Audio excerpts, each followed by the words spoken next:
শেখ হাসিনার অধীনে ওনারা নির্বাচনে অংশগ্রহণ করেছেন, আর আমরাও তো করছেন, আমরা 17 বছর তো করছেন। না না, এই কথাটা আপনি বলেন না, আপনি একজন রাজনীতিবিদ, আপনি এই কথাটা তো সত্য কথা বলেন না। নোট অফ ডিসেন্ট দিয়ে রাখলাম, কথা নোট অফ ডিসেন্ট দিলাম। আমরা আপনারটা সময় নির্বাচনকে বয়কট করলাম, জামাত ইসলামও বয়কট করলো। সেইখানে ওনারা পার্লামেন্টে 6-7 জন আওয়ামী লীগের পার্লামেন্টকে বৈধ দিলেন ওনারা। নো নো নো, 31 দফাতে there are number of example, আপনি যদি 31 দফাতে পড়েন যেগুলো, ওই 31 দফার বিরুদ্ধে নোট অফ ডিসেন্ট দিয়ে রাখা হয়েছে। No no, you can cite an example যে 31 দফার বিরুদ্ধে বিএনপি, আমি স্পেসিফিক সাইট করব, আপনি আরেকটু গাইডে দেখেন। আচ্ছা, প্রথমে কেন এগ্রি করা হলো না যে 2 বারের বেশি প্রধানমন্ত্রী থাকা যাবে না? এটা তো 31 দফাতে আছে। তাহলে বিএনপি কেন 2 সপ্তাহ 3 সপ্তাহ নষ্ট করলো ঐক্যমত্য কমিশনের আলোচনা করছে কিনা? ভুল ব্যাখ্যা বলে আমি শেষ করব। ভুল ব্যাখ্যা করছেন। জিয়া সম্পর্কে কথা বলার আগে আমাদের অনেক অভিজ্ঞতা অর্জন প্রয়োজন। বেগম খালেদা, আমি কি বলেছি সেটা প্লিজ আপনি কথার মাঝে কথা বলবেন না, আপনার কথার মাঝে তো আমি বলি না, প্লিজ ডোন্ট ইন্টারাপ্ট মি। ওনাদের নেতাকর্মীরা পরে এই ক্লিপ নেবে, পরে আমাকে অ্যাটাক করতে পারে। I don't interrupt. Begum Khaleda Begum Khaleda never compromised anything. Begum Khaleda বলেছেন যে আমার এই দেশের বাইরে কোনো ঠিকানা নাই। বেগম সেদিকে কিন্তু কথা বলেন না, আপনি বলেছেন বেগম গণতন্ত্রের প্রতীক বেগম খালেদা। এখানে অসম্মান করা কি হলো? আপনি দেখেন বেগম খালেদা জিয়াউর রহমান বাংলাদেশে গণতন্ত্র দিয়েছে, একদলীয় অসম্মান করা কি হলো? বলেন যে আমি মিথ্যা বলেছি, সেটা বলতে পারেন। লিসেন, ডান দিক থেকে শুরু করছি। জনাব আশরাফ আলী আকন, প্রেসিডিয়াম সদস্য, ইসলামী আন্দোলন বাংলাদেশ, আপনাকে আলোচনায় স্বাগত। রয়েছেন জনাব আখতারুজ্জামান বাচ্চু, সাবেক যুগ্ম সম্পাদক, বাংলাদেশ জাতীয়তাবাদী স্বেচ্ছাসেবক দল, আপনাকে আলোচনায় স্বাগত জানাচ্ছি। এবং রয়েছেন জনাব এহতেশাম হক, যুগ্ম আহ্বায়ক, জাতীয় নাগরিক পার্টি, আপনাকে আলোচনায় স্বাগত জানাচ্ছি। ধন্যবাদ। আলোচনা শুরু করতে চাই জনাব এহতেশাম হক, একটু আপনাকে দিয়ে। আমরা আজকে যেটি বলছিলাম শুরুতেই, যে প্রধান উপদেষ্টা মালয়েশিয়াতে আজকে আবারও বললেন যে ফেব্রুয়ারিতে নির্বাচন এবং পাশাপাশি রাজনীতিবিদদের কাছে ক্ষমতা হস্তান্তরের পর্ব শুরু হয়ে গেছে। কিন্তু কিছু বিকেলে বা আজকেই আসলে যে যুবশক্তির অনুষ্ঠান ছিল, সেখানে অনেকেই বলছেন, আমি একটু এনসিপির আহ্বায়ক নাহিদ ইসলামের কথা বলি।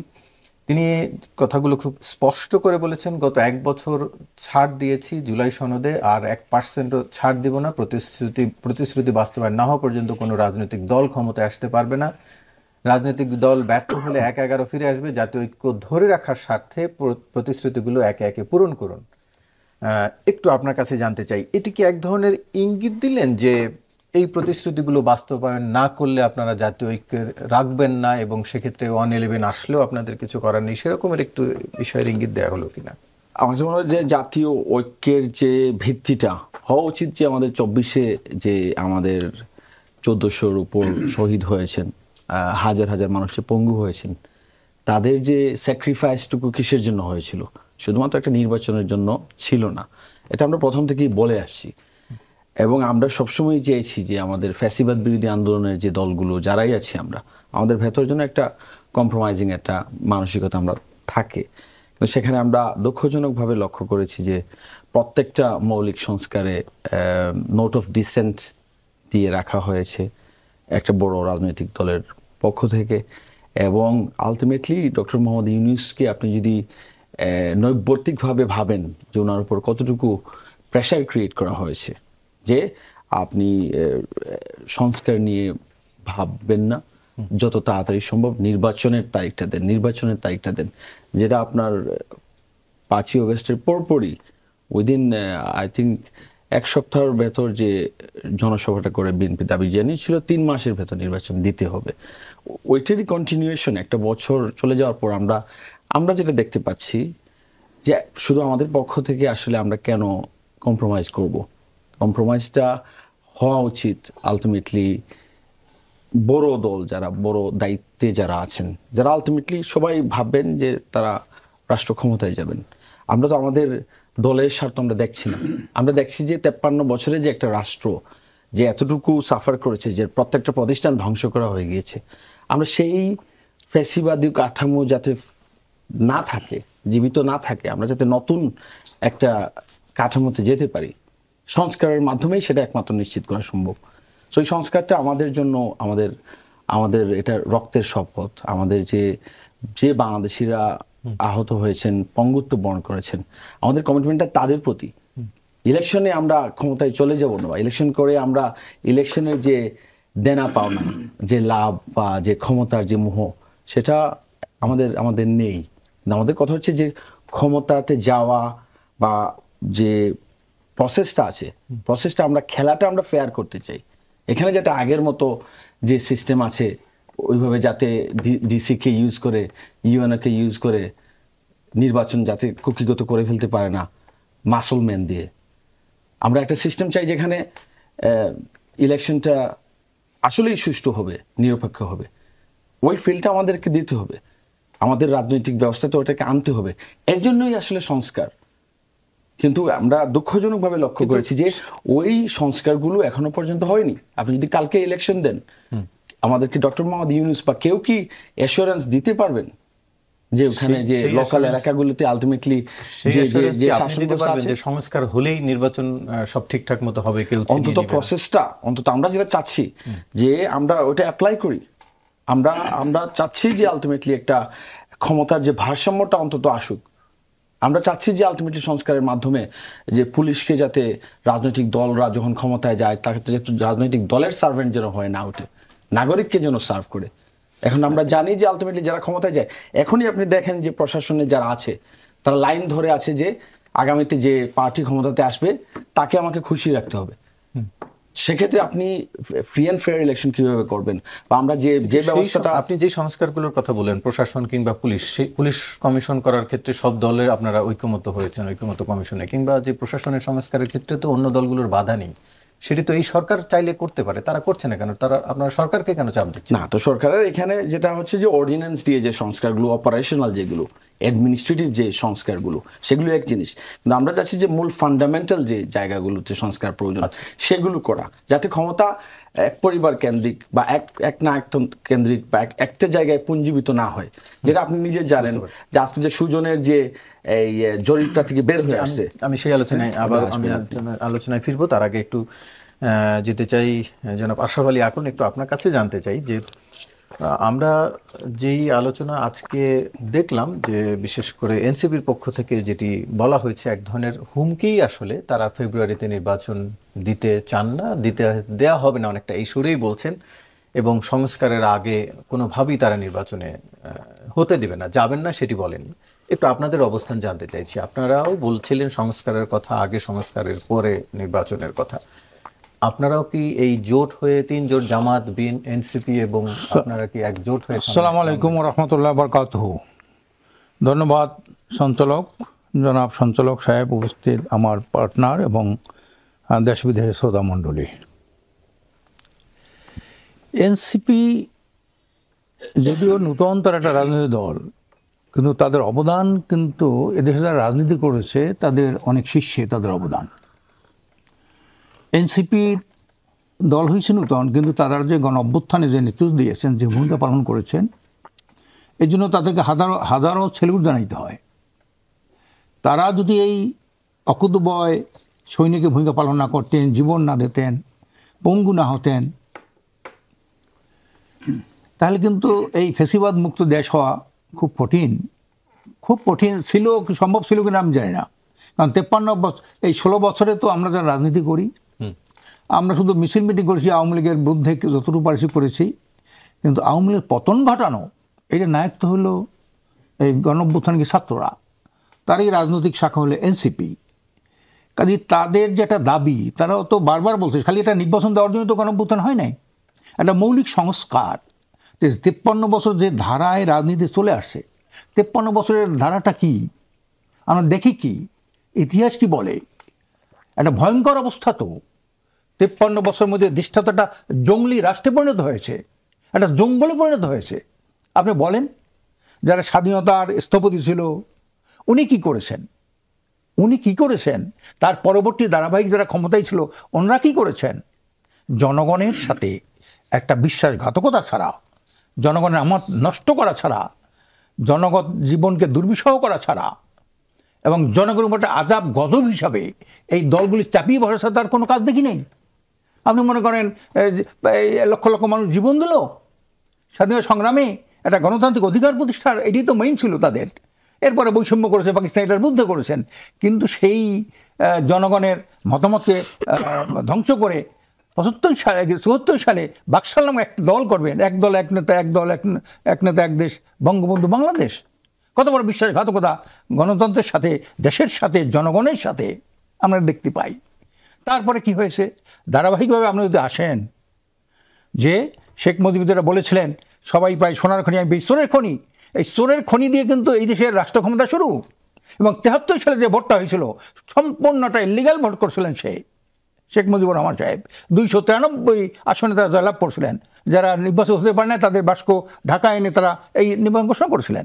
কাজে আমরা দেখি 53 বছর ইতিহাস খুব একটা দুঃখজনক ইতিহাস, ধ্বংসের ইতিহাস। তো এই জায়গা থেকে ছাত্রটা বিপ্লব করেছে, ওদের একটা চেতনা আছে, সেই চেতনাকে আপনি জলাঞ্জলি দেবেন, তাদের কোনো কথা মূল্যায়ন করবেন না, এটা তো হয় না।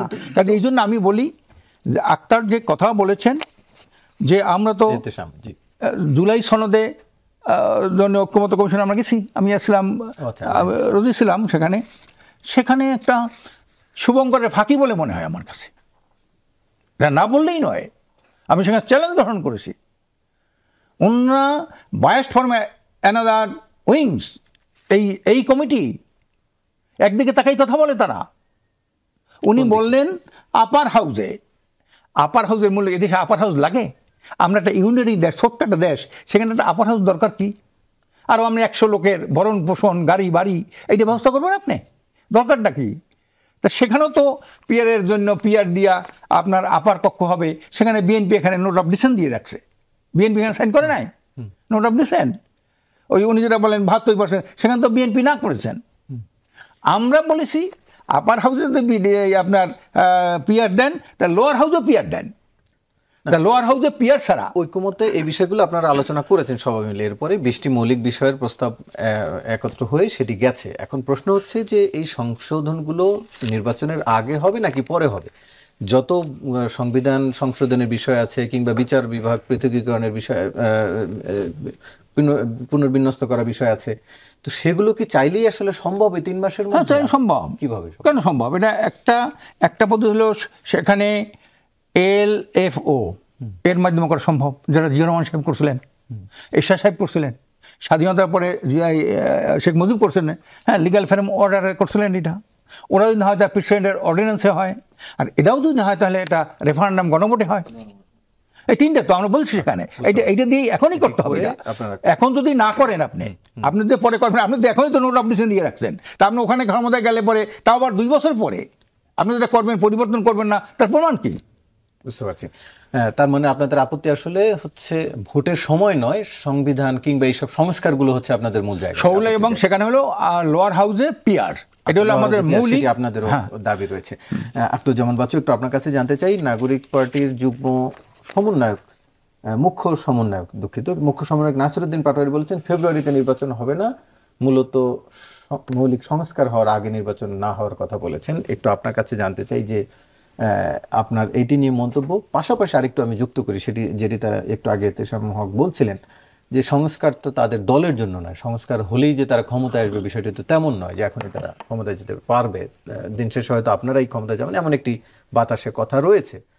তাহলে আপনাদের আপত্তি কেন? সংস্কার আগে হলেই বা সমস্যা কি?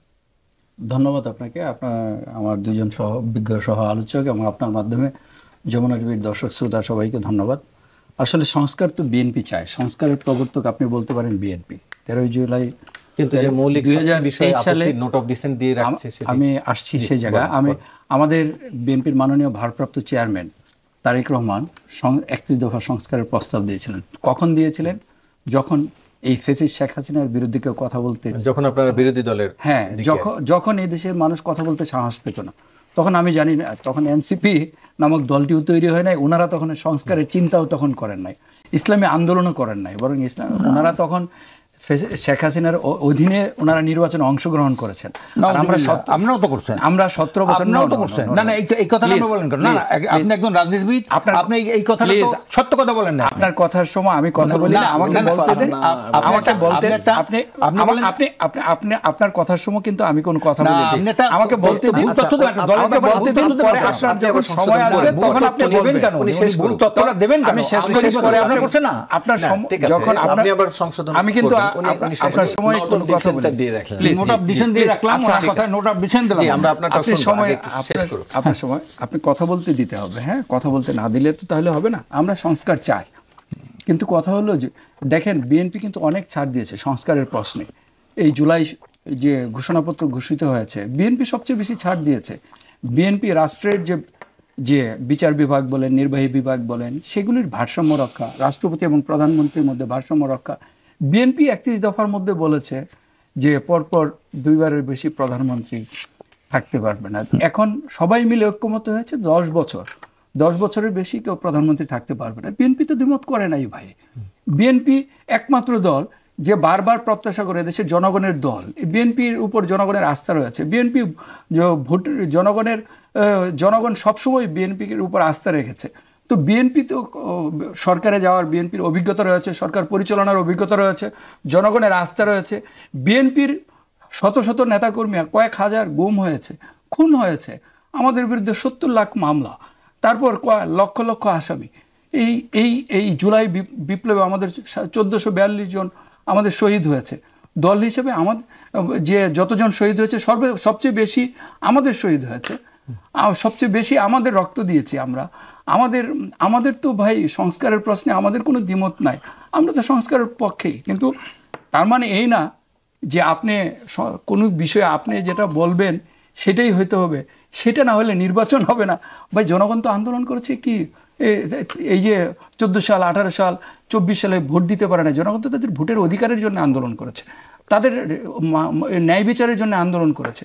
তারা যে ভোটার বঞ্চিত হয়েছে, তাদের মধ্যে যে ক্ষোভ, এই যে পুঞ্জীবিত ক্ষোভ, সেটার জন্য আন্দোলন করেছে। তারা দুজনে বলছিলেন যে কেবল ভোটের জন্য আন্দোলন করে না, ভোটের জন্য না, কেবল আপনি আন্দোলনটা কিন্তু শুরু হয়েছে জনগণের অধিকার হারা মানুষের ভোটাধিকার বঞ্চিত হওয়ার কারণে মানুষের মধ্যে যে ক্ষোভ তৈরি হয়েছে। মানুষ দেখেন, বাংলাদেশের মানুষ কিন্তু একদিনের রাজা, ভোট কিন্তু একটা উৎসব। কিন্তু ফ্যাসিস্ট হাসিনা এই দেশে ভোটটাকে একটা প্রহসনে পরিণত করেছে। আপনি দেখেন 2014 সালে 153 আসনে বিনা ভোটে নির্বাচন হয়ে গেছে। 2018 সালে আমরা যখন ভোটে গেলাম, এত বিভিন্ন কিছু বলল, তারপর রাতে ভোট হয়ে গেছে। আবার 2024 সালে কি হয়েছে আপনারা জানেন। তো সুতরাং আমরা তো চাই, আর হলো যে আপনি যে সংস্কার, আমরা তো জুলাই সনদ ঘোষণাপত্রে আমরা তো স্বাক্ষর বলেছি যে আমরা, আমাদের দলের পক্ষ থেকে বলা হয়েছে যে আমরা স্বাক্ষর করব, আমরা সংস্কার চাই। কিন্তু আপনি এই সংস্কারগুলি বাস্তবায়ন করবেন কিভাবে? তারা যেটি বলছে যে ফেব্রুয়ারিতে নির্বাচন, এই সংস্কারের আগে তারা নির্বাচন চান না এবং তারা হতে দেবেন না, এক ধরনের এইটা আমি মনে করি যে এনসিপি তাদের এই জুলাই বিপ্লবে তাদের অবদান রয়েছে, সেটা আমি সম্মানের চোখে দেখি এবং সেটা আমরা স্বীকার করি। এই জুলাই বিপ্লব কারো একার না, কোনো নির্দিষ্ট দলের না, কোনো ব্যক্তির না, এটা সবার। আমি যেরকমভাবে, আমিও একজন জুলাই যোদ্ধা, আমার মেয়ে যে বিশ্ববিদ্যালয়ে পড়ে সেও জুলাই আন্দোলনে অংশগ্রহণ করেছে, আমার ডানে বামে অনেকেই মারা গেছে, আমার ছোট্ট শিশুরা মারা গেছে। সেই জুলাই বিপ্লব কারো একার না। আর হলো যে নির্বাচন হতে দিব না আমার মতো না হলে, এইটা হলো এক ধরনের ধৃষ্টতা এবং আকাঙ্ক্ষা বিরোধী। জনগণ মানে এটা এই দেশের মানুষের বিরোধী। তাদের হয়তো অভিজ্ঞতা কম আছে, সেই জন্যে আসলে তারা এই কথাগুলি বলছে। এটা আমি মনে করি যে আমাদের ছোট ভাইদের এটা অনভিজ্ঞতার কারণেই হয়েছে। কারণ হলো একটা দেশের একটা দলের প্রতিনিধি হয়ে বা দলের নির্বাচন ঠেকানোর এখতিয়ার মানে কারণে এই ধরনের কথা বলতে পারেন না। তাহলে কি নাসিরউদ্দিন পাটোয়ারি এটা বুঝাইতে চান যে উনি প্রধান উপদেষ্টার চেয়ে, সরকারের চেয়ে বেশি শক্তিশালী, এদেশের জনগণের চেয়ে বেশি শক্তিশালী? ওনারা নির্বাচনে গেলেই না বোঝা যাবে ওনাদের জনপ্রিয়তা বা উনি যে সংস্কারগুলি বাস্তবায়ন করতে চাচ্ছেন সেই সংস্কারগুলি জনগণ চান কি না। আপনি সংস্কার বাস্তবায়নের একমাত্র উপায় হলো নির্বাচন, জনগণের ম্যান্ডেট। আপনি কি চান আপনার নির্বাচনী ম্যানিফেস্টোতে আপনি ওনারা দিতে পারেন, সেটা যদি জনগণ যদি তাদেরকে সমর্থন দেয় তারা সরকারে যাবে। আর আমরা তো বলেছি যে এই জুলাই সনদ আপনি কিভাবে বাস্তবায়ন করবেন, একটি ছাড়া, একটি সংসদ ছাড়া, একটি নির্বাচিত সংসদ ছাড়া বাস্তবায়নের কোনো উপায় আছে? কথার জন্য বলার জন্য অনেক কিছু বলা যায়।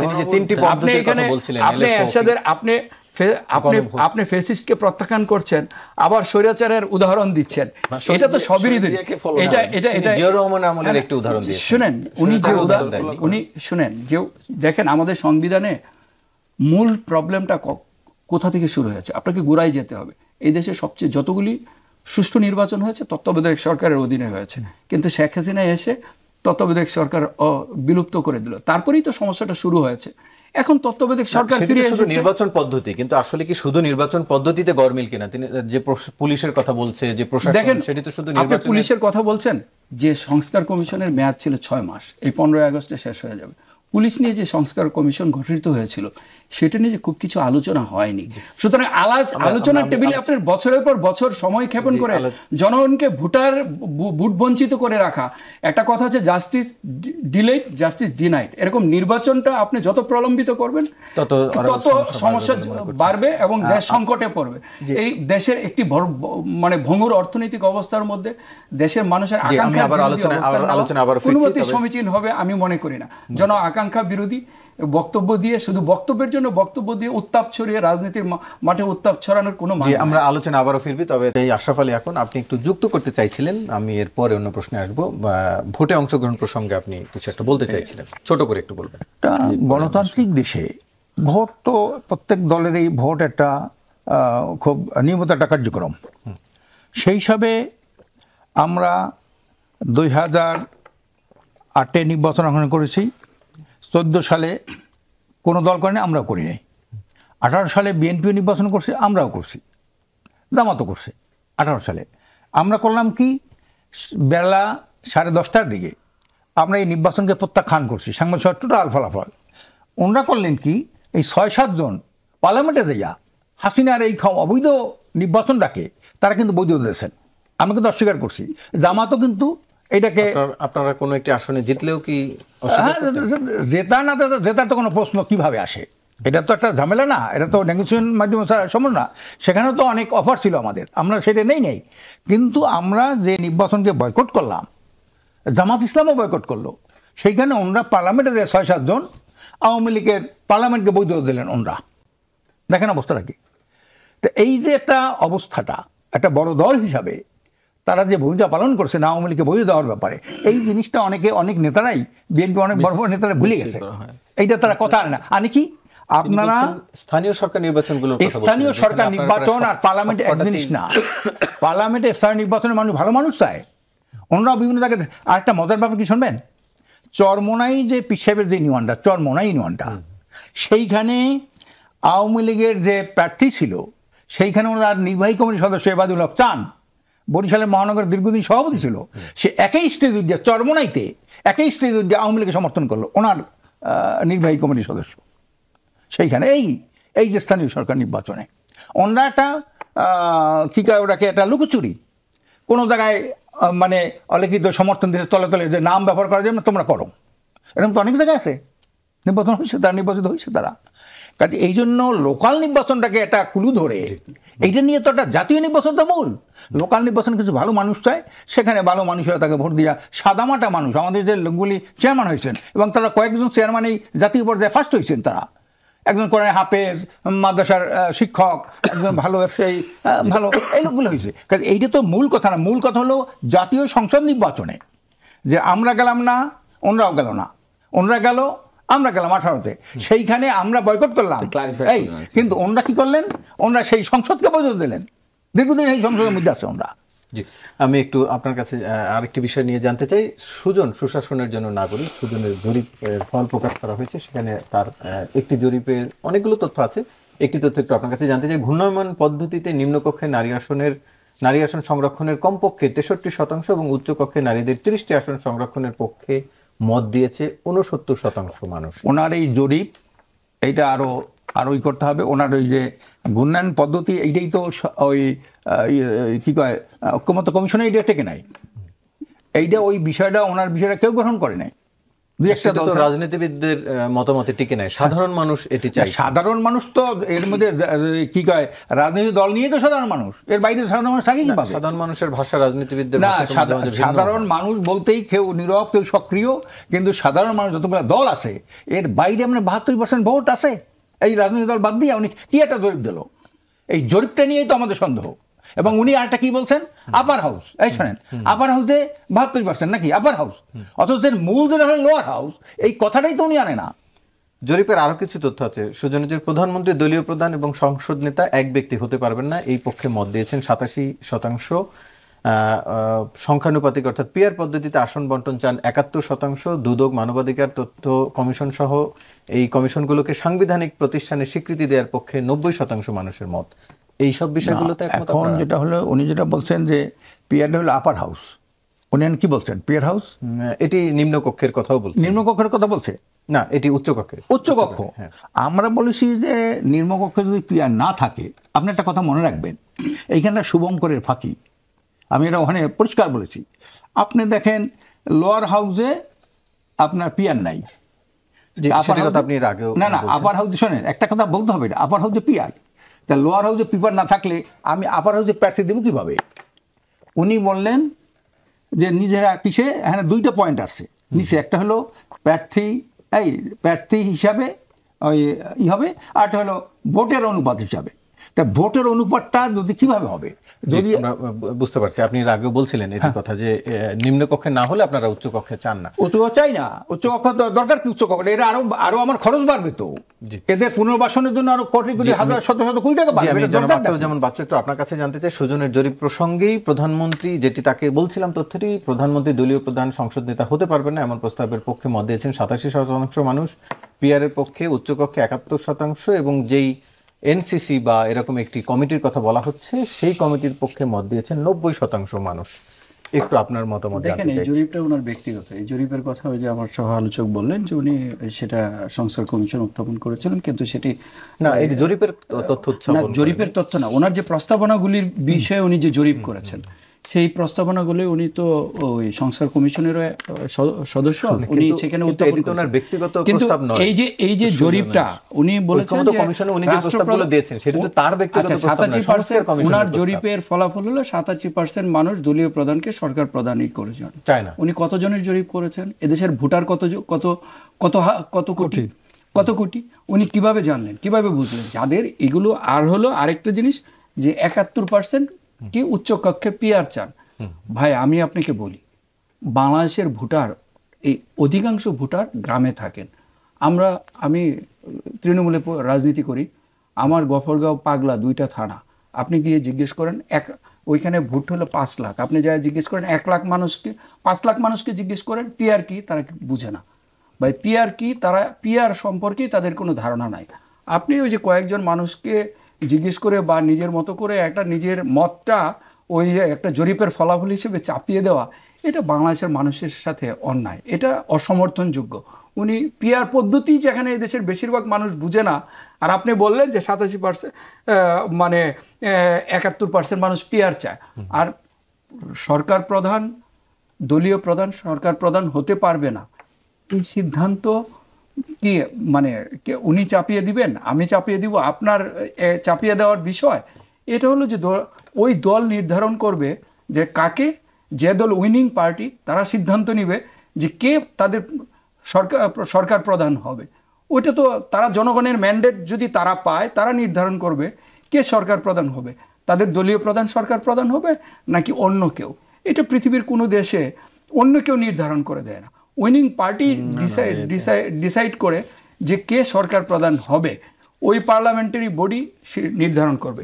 আর হলো যে পিয়ার বাংলাদেশে এটা একটা অদ্ভুত পদ্ধতি, বাংলাদেশে এখন এটা অপ্রাসঙ্গিক। এনসিসি যাদের সাংবিধানিক কমিটির যেটি দেখেন, সেটা এনসিসি নিয়েও কিন্তু সংস্কার কমিশনে আলোচনা হয়েছে, এনসিসি নিয়ে সংস্কার কমিশন সেটা কিন্তু একমত হয় নাই, সেটা এনসিসির কথা শেষে সংস্কার কমিশনেই বাদ দিয়েছে। সুতরাং যে জিনিসগুলি অপ্রাসঙ্গিক হয়ে গেছে, যেগুলি আলোচনার টেবিলেই নাকচ হয়ে গেছে, সেইগুলি এখন এখানে জরিপ বা বিভিন্ন কিছুর নামে এখানে এনে আলোচনার টেবিলে বাদ গেলেও এগুলো মানুষের বার্তা, এক ধরনের। এটা মানুষের বার্তা না, মানুষের বার্তা যারা বুঝেন, মানুষের বার্তা যারা বুঝেন, মানুষের বার্তা বুঝতে হলে মানুষের কাছে যেতে হবে। গুটি কয়েক মানুষের আপনার ওই যে টেলিফোনে বা এইভাবে জরিপ করে মানুষের বার্তা বোঝা যায় না। যারা জনগণের সাথে জনসম্পৃক্ততা নাই, যারা কখনোই ভোটে অংশগ্রহণ করেন নাই, যারা কখনো সরকার পরিচালনা করেন নাই, যারা কখনো এমপি হন নাই বা নির্বাচন করেন নাই, তারা জনগণের ভাষা বুঝবেন না। আর এইগুলো আমি মনে করি যে এইগুলো নির্বাচন প্রলম্বিত করার বিভিন্ন বাহানা। আর হলো যে বিভিন্ন দলগুলো যাদের ভোটে জেতার মতো, যাদের ভোটে জেতার ন্যূনতম সম্ভাবনা নাই, তারাই নির্বাচন হতে দিবে না, এইটা ওইটা পিয়ার পদ্ধতি এই সেই সামনে এনে নির্বাচনটা প্রলম্বিত করতে চায়। ক্লাসের ফার্স্ট বয় কখনো পরীক্ষা পিছাইতে চায় না। আপনাকে বুঝতে হবে যে কারা নির্বাচন পিছাইতে চায়। এতে সম্ভব একটু আপনার কাছে জানতে চাই, যুক্তরাষ্ট্রের ভারপ্রাপ্ত রাষ্ট্রদূতের সাথে এনসিপি নেতাদের বৈঠক হয়েছে। সংবাদ বিজ্ঞপ্তিতে বলা হয় এই বৈঠকে বাংলাদেশের সাম্প্রতিক রাজনৈতিক পরিস্থিতি, আইনশৃঙ্খলা পরিস্থিতি, সংস্কারের রূপরেখা, আসন্ন জাতীয় নির্বাচন এবং জুলাই ঘোষণাপত্র নিয়ে মত বিনিময় হয়েছে। একটু আপনার কাছে জানতে চাইছি, আপনারাই বিভিন্ন সময় বলছিলেন যে বাংলাদেশের রাজনীতি ঠিক করবে এই দেশের জনগণ, কোনো বিদেশি বা কোনো রাষ্ট্রদূত নির্ধারণ করবে না, কিন্তু রাষ্ট্রের সংস্কার, রাষ্ট্রের নির্বাচন এগুলো নিয়ে হঠাৎ করে মার্কিন দূতাবাসে আলোচনার প্রয়োজন পড়লো কেন? কারণ এগুলো সব প্রাসঙ্গিক এবং ইন্টারলিঙ্কড। এটা যে ভ্যালুসগুলো আছে আপনার, যে কোনো হাই কমিশন যারা রিপ্রেজেন্টেটিভ যারা আছে তাদের সাথে তারাও জানতে চায় আলটিমেটলি, যেহেতু তাদের আমাদের ট্রেড পার্টনার, আমাদের বাণিজ্যের ব্যাপারটা আমরা আমেরিকার সাথে অনেক সম্পর্কিত এবং ইন্টারন্যাশনাল। এখন হচ্ছে আপনি একেবারে মানে কীভাবে বেহায়াপানা করে গিয়ে মনে করেন ইন্ডিয়াতে গিয়ে নমিনেশন নিয়ে আসা, অথবা আমি বলা যে আমেরিকার জন্য এসে ইন্টারভিন করে আমাকে দ্রুত কোনো সমাধান করে দেয়। আমি এটা অ্যাসিওর করতে পারি আপনাকে যে আমাদের আলোচনায় কখনোই এটা অসমতার ভিত্তিতে আলোচনা হয় না। ও প্লিজ আপনারা তাড়াতাড়ি এসেন, আসে আমাদের তাড়াতাড়ি আমাদেরকে ক্ষমতায় বসায় দেন, রিটার্নে আমরা আপনাদেরকে দিয়ে দিব না। উনাদের আপনার অনেক উদাহরণ আছে যে আলটিমেটলি বিদেশিদের সাথে যখন ইন্টারাকশন হয়, আলোচনা হয়, তখন আলটিমেটলি কী ধরনের ডিগনিটি প্রেজেন্ট করা হয়েছে। অতীতে অনেক উদাহরণ আছে। খালেদা জিয়া নিজে চিঠি লিখেছেন, রাইট? চিঠি লিখে বলেছেন সে ইন্টারভিন করেন। আমরা এখানে হচ্ছে যেহেতু আমরা একটা ইন্টারিম গভর্নমেন্টের সিচুয়েশনে আছি, আমরা কিভাবে আবার নেক্সট যে ট্রানজিশনাল যে পিরিয়ডটা আছে, আমরা আমেরিকাকে, অন্যান্য আমাদের যারা বৈশ্বিক পার্টনার আছে যারা, তাদেরকে আমরা চাই আমাদের যে সংস্কার করে আমাদের যে গণতান্ত্রিক যে প্রক্রিয়াটা আছে, আমাদের যে প্রতিষ্ঠানগুলো আছে, সেগুলোকে আমরা কিভাবে উন্নয়ন করব, সেটাতে আমরা পার্টনার হিসেবে বিশ্বের প্রত্যেকটা গণতান্ত্রিক দেশকে চাই, ইংল্যান্ডকে চাই, আমেরিকাকে চাই, জাপানকে চাই। সুতরাং এটাকে কখনোই ওই স্পিন দেওয়া যাবে না যে আমরা তাদেরকে ওটা বলছি যে আমাদেরকে ক্ষমতায় বসায় দেন, তাড়াতাড়ি আসেন। আমার শেখ হাসিনার সাথে ইয়ে চলছে, বাদানুবাদ চলছে, আওয়ামী লীগ পরে বিএনপি, বিএনপি পরে আওয়ামী লীগ। অনেকগুলো কথার রেসপন্স উত্তর আমাকে দিতে হবে। যেমন বাচ্চু ভাই ওটা বললেন যে, আমি হয়তো একটু লম্বা করে বোঝা যায়, বাচ্চু ভাই বললেন যে ক্লাসের ফার্স্ট ছাত্র সবসময় তাড়াতাড়ি পরীক্ষা চায়। ক্লাসের ফার্স্ট ছাত্র গত 16 বছর বেঞ্চের পেছনে বসে মার খাচ্ছিল, এবং আলটিমেটলি বাইরের যাদেরকে উনি বলতেছেন অনভিজ্ঞ, তারাই এসে আলটিমেটলি স্কুলটারে বাঁচাইছে, বলছে ওইটা এখানে ফেসিবাদ বা যে মাফিয়া তন্ত্র প্রতিষ্ঠা হয়েছিল তারা সরে গেছে।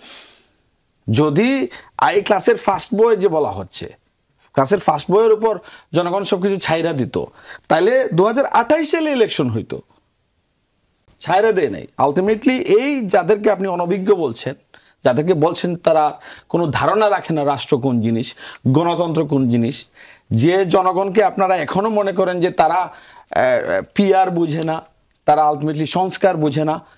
ব্র্যাকের রিসেন্ট সার্ভেটা দেখেন, এখানে 70% মানুষ বলছে তারা সংস্কার বুঝে। আমি ইন্টারভিউ করি না, না 22 সালের সার্ভে না, এই অগাস্টের সার্ভে।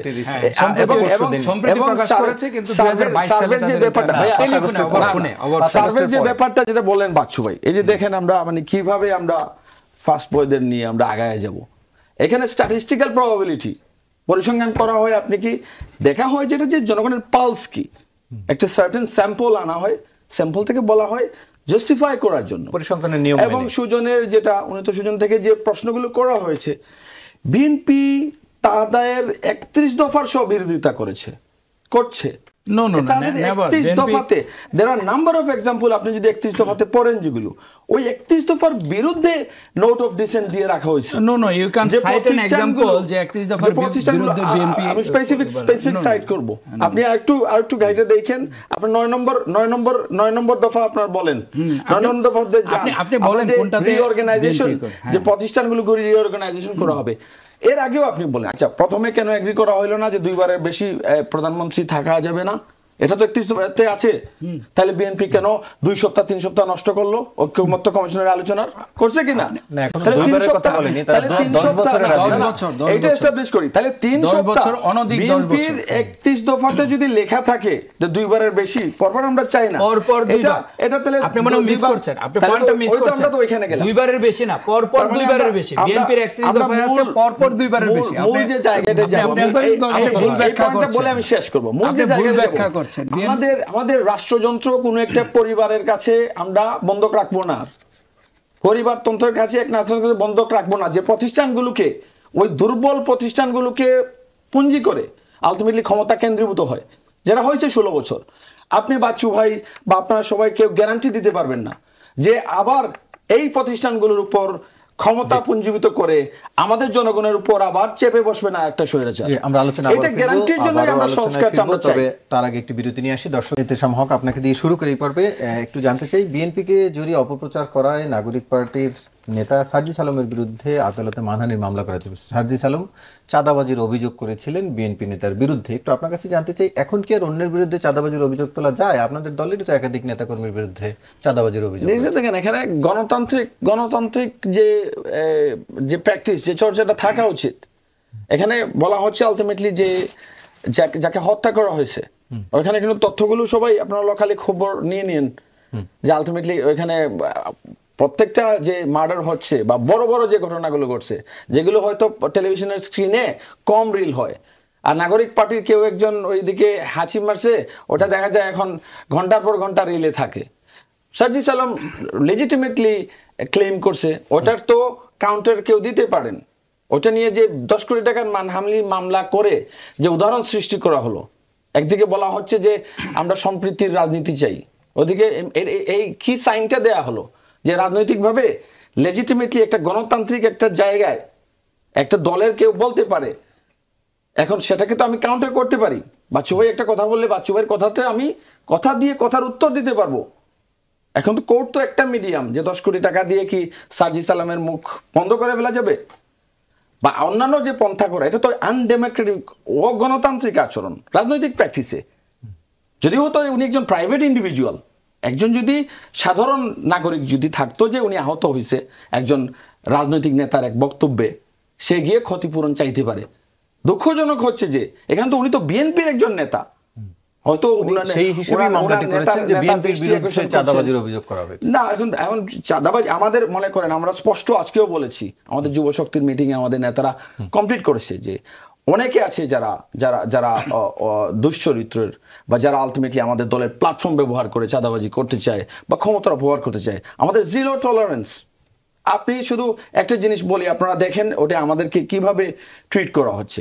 মনে করেন ভুল সিদ্ধান্ত, 5ই অগাস্টে আমাদের দলের নেতাকর্মী কয়েকজন গিয়েছেন, ওইখানে আপনার আলটিমেটলি আইন শৃঙ্খলা রক্ষা করেন বা ডিজিএফআই এর প্রেসক্রিপশনে পুরো ঘন্টার পর ঘন্টা 2 দিন 3 দিন রিল করে কন্টিনিউয়াস প্রচারণা প্রপাগান্ডা চালানো হয়েছে, যেন মনে হয়েছে যে এরা ওইখানে গিয়ে কার সাথে, আপনারা ক্লারিফাই করেন পিটার হাসের সাথে মিটিং হয়েছে কিনা, পরে কোন মিডিয়ায় পরে এটা আবার এটা প্রত্যুত্তর দেবে বা ক্লারিফাই করবে। এখন মূল পয়েন্ট যেটা আপনার প্রশ্নের, আপনি নিজে চিন্তা করে দেখেন, সার্জিস আলমের বিরুদ্ধে 10 কোটি টাকার মানহানির মামলা করা হয়েছে কারণ সে উঠে বলছে যে বিএনপির যে কেউ একজন চাঁদাবাজি করছে।